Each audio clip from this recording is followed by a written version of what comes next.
खुलुमबाय लोगोफोर गोलाव सम जाबायना दिनैहाय गोबाङानो गोबां खोथा लिरहरदों कमेन्टआव आं थ' बेखौ बारा टेनसन लाया जाय ब्रादार मोना आंखौ बुंदों आरोखि ओरैबायदि आदा माथो BPF निल' भिडिअ लाबोखो बिदि होननानै बुंदों नालाय बिथांमोना बुंनाय बिदि बुंहरनायाव आं बिथांमोननिसिम रोजा रोजा थेंक्स बावहरो मानो होननानै बुङोब्ला नोंथांमोना जुदि आंखौ सांग्रां खालामाब्ला आं बबेबा बिथिंजों मोनसेल' गोमलांबाय थागोन निउसआ ओंखारलांबाय थागोन दिनै नोंथांनि बुंनाय बायदि बे ब्रादार बुंनायफोर बायदि फुङावनो फुंजामुथियावनो ओमफ्राय गाबोनबो लिंदों आंखौ मोनसे जायगायावहाय पार्टीनि भिडिअ खालामनो ओमफ्राय बेखौ लानानैनो UPPL नि सोद्रोमाफोर गोबाङानो गोबां बुंदों गोबाङानो गोबां खोथा बुंदों आरोखि बिनिया सब समाय BPF नि फारसेल' लाबोबाय थानाय जायो आरो UPPL नि फारसे अपोजिट बाथ्रा बुंबाय थानायल' खोथा लाबोयो बेफोरबायदि आरोखि ना दा नैबे मोनसे बाथ्राखौसो आं बुंनो नागिरदों आंनि जिखिनि भिडिअ लाबोयोना बिनि फारसे नोंथांमोना खर' सानांगौ दरखार गैया आरो नोंथांमोना सोरबा जुदि नायनो इन्टारेस्टेड गोसो गैयाब्ला पलिटिकेलि जुदि नायनो गोसो गैयाब्ला दानाय आं बेखौ बुंखायो दाबो बुङो उनावबो बुंगोन सिगाङावबो बुंबोबाय आं गोबांनो थ' मेन बाथ्राया जाहैबाय मा अरुणोदय स्किमखौ लानानै आं नैबे सार इउजिनि बाथ्राखौसो एसे बुंनो लुबैदों जुदि सार अरुणोदय आं पलिटिशियान नङा दे सम सफैयोब्ला बियो अपेनलि ओंखारगोन नैबे मोनसे बाथ्राया थिग जों UPPL जुदि खुंथायाव फैबायब्ला सोरबा BPF जुदि जेनबायबा सोरबा बै मानसि बैबो सुबुं ना बिदि बासिनो नाङा बियो आंनि हिसाबाव आंनि अंकआव आंनि थौले मेलेमजों आरो आंनि एसेल' मेलेमा बयनाबो समान खिन्थु साननो हानाय गुवार साननो हाया नोंथांमोनफोरबायदि दा नैबे मोनसे बाथ्राखौ बुंनो लुबैदों जिहेतु अरुणोदय स्किम ना बै अरुणोदय स्किमखौ कंग्रेसखौ जायफ्रा सापर्ट खालामदों बिथांमोना मोननाय नङा BPFखौ जाया सापर्ट खालामदों बिथांमोना बे अरुणोदय स्किमखौ मोना बे होननायनि खेथ्रआवसो आं एसे बुंनो लुबैदों बे जानो नाङा जे UPPLआ दिनैनि दिनाव सरकारावनो दङ सारि बोसोर दिनै फैनानै दिनै नों BPF नों कंग्रेस नों AIUDF बिदि सायख'नो नाङा जोंनियावहाय नैबे पलिटिशियानखौ एडभाइजार सिन्थाय दंलायो बे एडभाइजार पलिटिशियानफोराबो सिन्था खालामनाया मोजां मानो होननानै बुङोब्ला दा जुदि UPPLआ जुदि सरकाराव दङब्ला बियो गासैनिबो आंनिनो मानसै ना बे UPPLनि मानसै बिथांमोननि नाजानायाव बिथांमोननि UPPLखौ सापर्ट खालामना भट होनायाव जों दिनै खुंथायाव दङ बै सुबुंफोराबो BPF कंग्रेस नङा बिथांमोनाबो जोंखौ सापर्ट खालामदों बिथांमोननि मोनसे भट मोनदों ना बेफोरबायदि साननानै बुङोमोनब्ला मोजां जागौमोन खिन्थु नैबे आं जोबथारनायाव होनानै होगोन नैबे UG ब्रह्म बिथांनिखौ नंगौ बिथाङा बै समावहाय गोबां सेक्रिफाइस खालामदों आं सेलुट होगोन बिथांनि बर' हारिनि थाखाय गोबां सेक्रिफाइस खालामदों फरायसा आफादाव थानानै बिथाङा गोबां सेक्रिफाइस खालामदों बिनि उनावहाय मा जोनोम आफाद जादों बिनि उनाव मा XYZ जालांजोबदों नंगौना नङा गोबां जों गावजों गाव नारा नाथानो थैज्लायदों खिन्थु बिनि गेजेरावबो गोबां बाथ्रा बुङो UG सारखौ आं बुंनो लुबैयाखै बेखिनि बाथ्राखौ खारन दिनै UG सारनि आं जुनियर खारन आं दिनै UG ब्रह्मनिफ्राय माखासे पलिटिक्स बाथ्राखौ सोलोंनो मोन्दों माखासे बाथ्राखौ UG ब्रह्मनिफ्राय गोबां सोलोंनो मोन्दों खिन्थु दिनैहाय बिथांखौबो बुंनो गोनां बाध्यता जानानै फैदों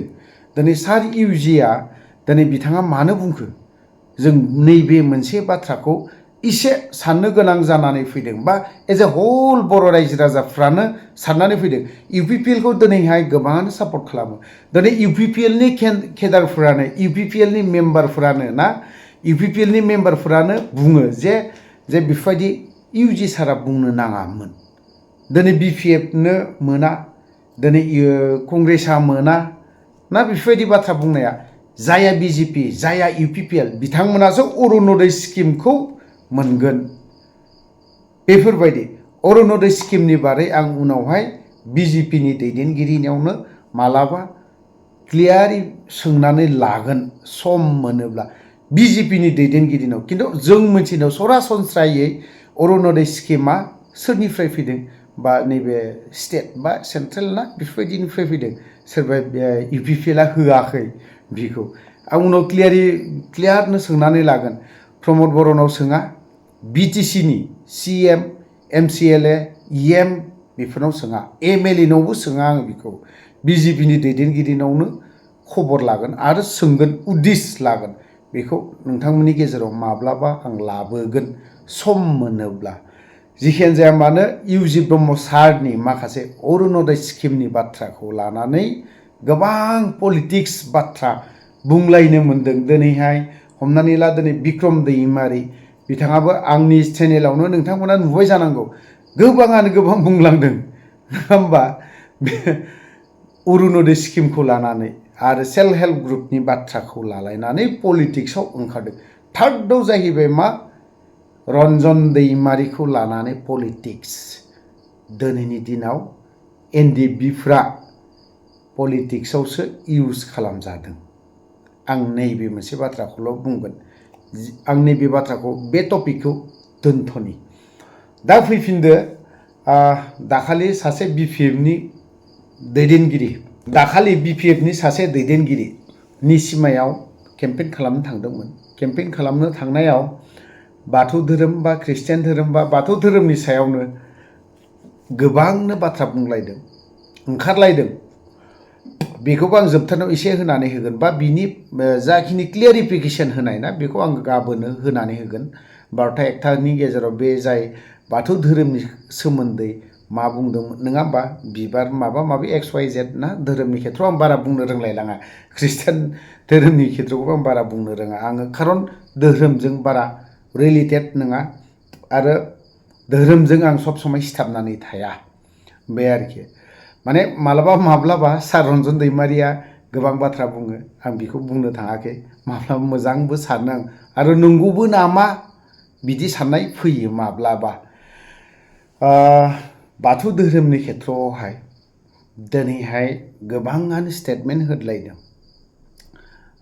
होनांगौ पलिटिक्सआ नोंसोर खालामलायबाय था दैदेनगिरिफ्रा पलिटिक्स खालामलायबाय था धोरोमनि खेथ्रआव दाहाब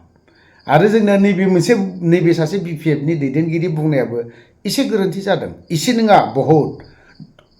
मानो होननानै बुङोब्ला पलिटिक्स नोंथाङा जुदि बहाबा केम्पेइनाव थांदोंबा धोरोमनि बाथ्राखौ सोफादेरनो नाङा सोरबा बुद्धिस्टआनो होन सोरबा ख्रिस्टियानानो होन सोरबा बाथौआनो होन सोरबा सिखआनो होन सोरबा XYZ ना जयगुरुआनो होन बिथांमोननि धोरोमखौ लानानै बुङोब्ला बयबो गावबा गावनि धोरोमखौ लानानै एसेब्लाबो दुखु मोननाया फैयो थ' नैबेबा 100% गोरोन्थि जादों होननानै आं सानो बिथांनि जाखिनि क्लियारिफिकेसन होनाय ना आंनाव बिनि भिडिअ फुटेजआ आंनाव दङ एनिथिं MJनाव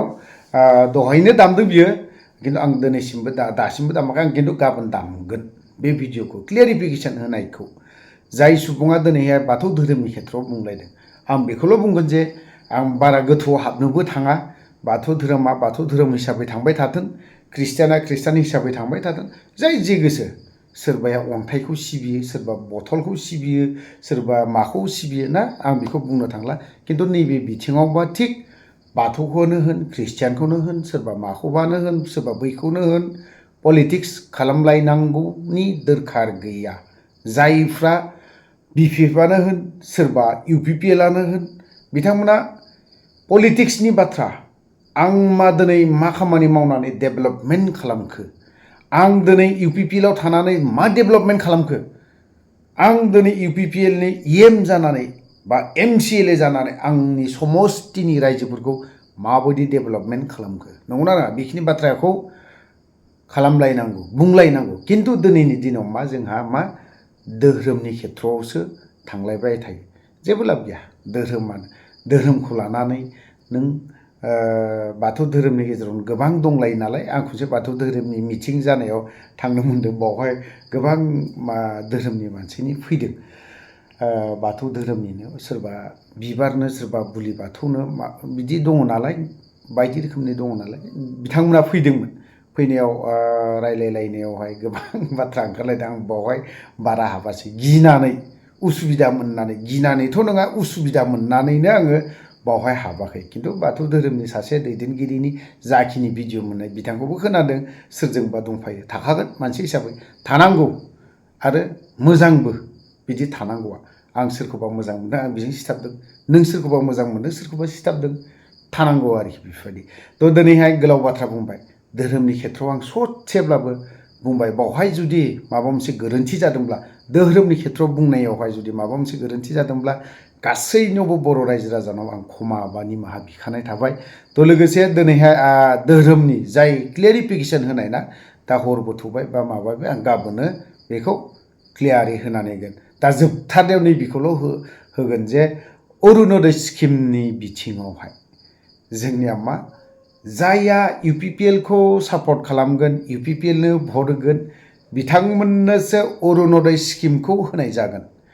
जायहा BPF खौ सापर्ट खालामनाय BPF नो भट होनाय बिथांमोननो अरुण'दय स्किम होनाय जानाय नङा जायहा कंग्रेसखौ भट होनाय आरो मदद खालामनाय बा सापर्ट खालामनाय बिथांमोननो मा अरुण'दय स्किमखौ होनाय जानाय नङा बेफोरबायदि बाथ्राखौ जोङो नैबे इउजि ब्रह्म सार इउजि ब्रह्मनिफ्राय खोनानो मोनदों आरो बिनि राव बियो बयबो बेखिनि बाथ्राखौ सफा दानस'नानै बिनि सिगाङाव मा बुंदोंमोन आरो बिनि उनाव मा बुंदोंमोन बेखौथ' जों मोनथि रोंला बे सफाखौनो बयबो दामलायगासिनो दङ थिग बेफोरबायदि बाथौ धोरोमनि बिथिङाव BPF दाखालिनि सिमायाव मा बाथ्रा बुंना लाखो बाथौ धोरोमनि खेथ्रआव बेखौनो सब सिगाङाव मा बुंदोंमोन उनाव मा बुंलांखो बेखौनो बयबो दामलांजोब्बाय बयबो गोसारहोजोब्बाय खिन्थु सिगांनिखौ नोंबो मिथिला उननिखौ नोंबो मिथिला सिगां उन सिगां बेखौ मिथिला खिन्थु गेजेर ससेनिखौ नों आंहासो मिथिनानै बयबो दामलायगासिनोबो दङ ITCL नि जाय सुबुंफोर बिथांमोना थ' लोगोफोर इउजि ब्रह्म सारनि मानगोनां इउजि सारनि बिथांनि जाखिनि बाथ्रा बुंनाय खोनासंनानै लानि BPF মানুহকো আমি অৰুণোদয় নিদিম ইয়াত আমি নিদিম বিৰোধী দলক আমি অৰুণোদয় নিদিম কংগ্ৰেছৰ মানুহে ইয়াত অৰুণোদয় পোৱাৰ প্ৰশ্ন নাই BPF মানুহকো আমি অৰুণোদয় নিদিম ইয়াত আমি নিদিম BPF ইয়াত শুদ্ধ কুমাৰ বসুমতাৰী থিয় দিছে BPF নিজেকে হাগামা মহিলাৰে এইটো কথা জানে BPF নিজেকে কিন্তু নিজৰ দলৰ মানুহক ধৰি ৰাখিবৰ কাৰণে তেখেতসকলে কেণ্ডিডেট দিছে আমাৰ পলিং বৰ্ড লেভেলত অৰুণোদয় সিলেকশ্যনৰ কাৰণে কমিটি হ'ব তাত BPF মেম্বাৰ নাথাকে তাত কংগ্ৰেছৰ মেম্বাৰ নাথাকিব মেম্বাৰ কাৰ থাকিব UPPL মেম্বাৰ থাকিব BJPৰ মেম্বাৰ থাকিব আৰু এই কমিটিয়ে বাছনি কৰি দিয়া এই লিষ্টকে আমাৰ নিৰ্মল কুমাৰ ব্ৰহ্মই ৰিকমেণ্ড কৰিলে মই এপ্ৰুভ কৰি দিম তেতিয়াহে কিন্তু অৰুণোদয় পাব পাৰিব আপোনালোকে এইকাৰণে অৰুণোদয় যদি লাগে নিৰ্মল কুমাৰ ব্ৰহ্মক ভোট দিব লাগিব